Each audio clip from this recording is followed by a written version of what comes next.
Smells like fuel. That's because the fuel caps. That's because the fuel filter's pretty much just like left open. Oh, it's dripping. Ah.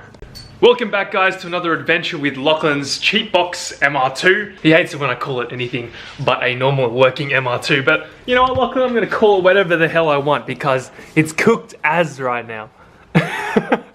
So let me give you a little update on what's happening. So we got the engine removed from out underneath the car. We got the engine crane jacking the back bit of the MR2 up so we could remove the engine with the dolly, of course. We had to remove the strut, the caliper and everything around here, so we had enough room to remove the engine out of the bottom here. Took us a little bit of time because we tried to make this not ruin anything, and guess what? We ruined the hell out of this. We cooked this really hard. It's pretty bad. And we also, yeah.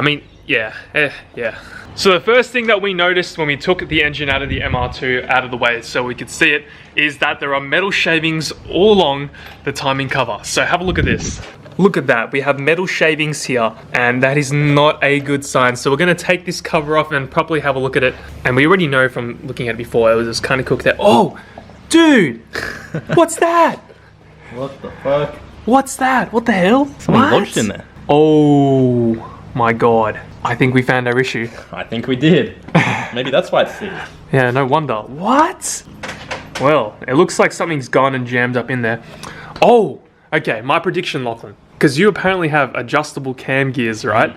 And so there's screws inside of the cam gears. Because they need to be loosened to, you know, move the cam gear a certain specific length, someone might have not tightened it and it could have came out and lodged itself in there. So we've got some metal shavings over here. The plan is to obviously replace the timing belt because we didn't see it spinning when we cranked the engine last. So we're gonna have to remove all these belts, the timing cover and everything. At least I'm gonna find it if I have adjustable cams. Yeah, right, adjustable cams. Because apparently this engine is fully built. Who would build a 3SGE? What's the point of that? Why would you not? I think from the owner that I bought this off, because he only owned it for a week, the previous owner said that he was going to turbo the motor. But who has ever turboed a 3SGE? Yeah, I don't know about that. That's a bit strange. Okay, before we take this timing cover off, I want you guys to make a prediction on what you actually think is wrong with it. Comment down below right now. Give the video a like if you're enjoying this so far. And so what, give him 5 seconds to go do that? Yep, and then we're gonna reveal. Alright, now that you've made your comments, let's see if we can figure this out. They're adjustable. Oh, they're adjustable. Oh no, so it looks like I'm wrong. So I guess all the cam gears are fine. Oh, you have to remove the whole thing, dude. Oh, this is just the top portion, yeah? Can we? Yes. Oh, okay. What are we dealing with here? The belt is still intact and there's teeth on the belt and there's tension. Oh. So where did that bolt come from? I don't know. Should we dig it out? Yeah, I guess so. Try to knock it out. Get a screwdriver or something. Don't use your finger. You'll cut yourself. Judging by the cam gear as well, you can see that it looks like we could just knock the metal out, so we might be able to actually save this cam gear. I mean, hopefully. What I reckon we do is we spin this and see if we can actually spin the timing belt at all, and we'll see what happens. Because if the timing belt looks like it's spinning... It'll spin. You reckon? Yeah. Well, we'll see what happens, because we'll be able to see all the cam gears move as one. But there's tension on it as well. I mean, dude, that side's very loose. Is it? Yeah, that's like way looser than it should be. Maybe the tension is just fucked. No, surely not. Oh, I know, the tension, as you can see, it's working, see? So we're gonna try crank the engine by hand, obviously. We're gonna move the cam. We're gonna move the cam pulley a couple times, and we'll see what happens. Oh, nothing's happening, is it? No. Bruh, that's not good. Well, the motor's not seized. That's good to know. But the belt... Let me feel it. The belt's not snapped. From the look of it, it's literally a bolt head. I don't know if you guys will be able to see that, but it literally looks like a 10 mil just lodged in there. So maybe someone forgot to put a bolt away.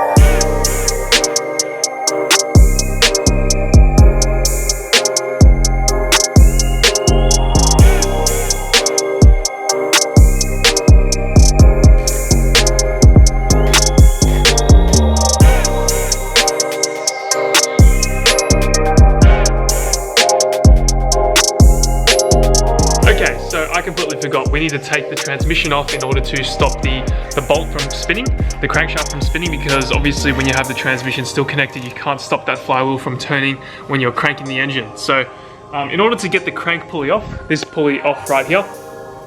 So yeah, in order to take this off, we need to loosen this bolt, which means we do need to remove the transmission. Now we actually do have a brand new transmission. Not brand new, it's a low mileage transmission from another MR2, as you can see over here. And we got it from one of the biggest supporters of my channel. James Wrigley, if you're watching this, thank you so much for giving Lachlan a transmission for his Benke MR2. Yeah, so You're literally the reason the 1MZ stop is happening, thanks to you. we've been trying to look for an S54 transmission for the NA MR2 for a long time now, and James handed over his S54 completely free of charge to Lachlan. Like I said, James, you're one of the biggest supporters of this channel. I can't thank you enough. Really appreciate what you enable me to do. But yeah guys, this is the S54 transmission that James has donated to this build, and we're hoping, fingers crossed, that it doesn't grind in any gears. If it does, you know, there's nothing we can do about it, but it's going to be better than the transmission that's currently on the car, which you can see, even by the physical state of it, is just rusted to hell. It just looks like crap. It looks like this tranny had been sitting around many years. It does have, what, 230,000 Ks on it, so it's done its fair hard yards. Yeah. Maxi boy. What? You want some gloves, Max? Go grab some. If you want, it's up to you. I'll go to a box all day anyway without the gloves. Oh. What are you getting gloves? Yeah, junk it up.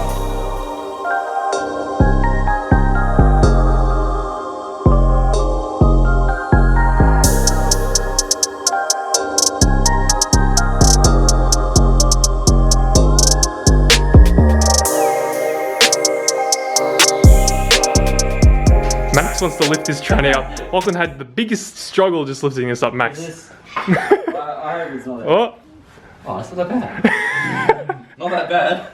This is like a normal trick. he's got it easy. Where do you want to put it?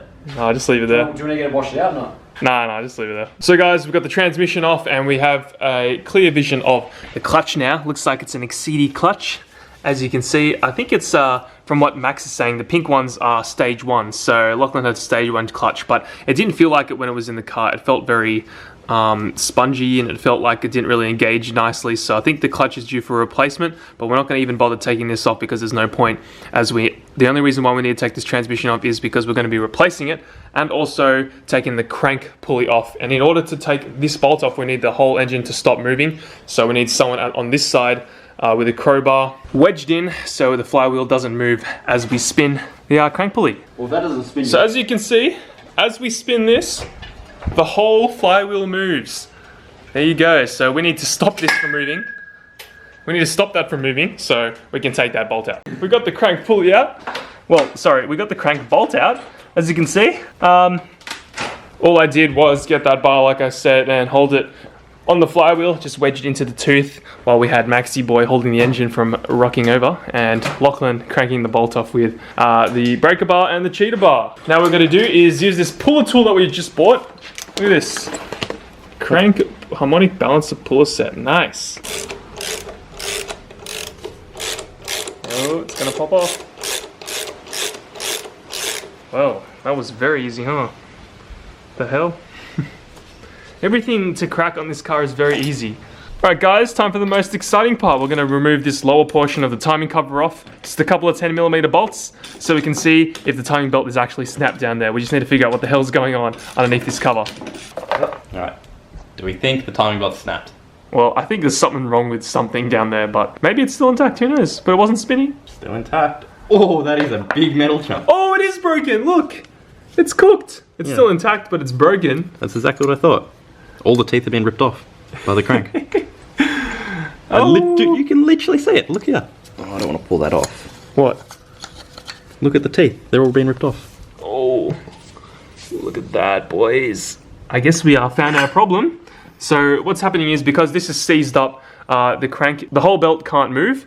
So what's happening is when we turn over the engine, the crank pulley spins and everything spins, but it's obviously not moving the belt, so that's why it's just melted away these timing belt teeth. Oh, damn. Looks like aluminium foil. Dude, look, there's just metal shavings everywhere. What the fuck? Holy. I wish we could just go ahead and V6 swap this car straight away, but unfortunately we got to get this car fully fixed with this current engine because we need to roadworthy it, keep it registered in Victoria. So we have to fix this engine. That's exactly why we're doing it. And then after that, we're gonna have to repeat this whole process and remove the engine and then V6 swap it. But bruh, why the fuck is there foil in my engine? That is a genuine foil. yeah, it's aluminium nut. Goodbye timing belt. Fuck, these things are tough, huh? Didn't even cut. Didn't even cut. Oh god. Oh, look at this. Guys, it's melted on. Oh my god. I don't think you're... It's melted on. Holy shit. I think that cam gear is fucked. I think it is. Oh, nah, we should be right. We'll say Jesus. Oh. How can you get to these ones over here? You have to like... Send it. Yank it out, fam. Pull your way. Pull out. No, this way. No, this way out. Pull that. There we go.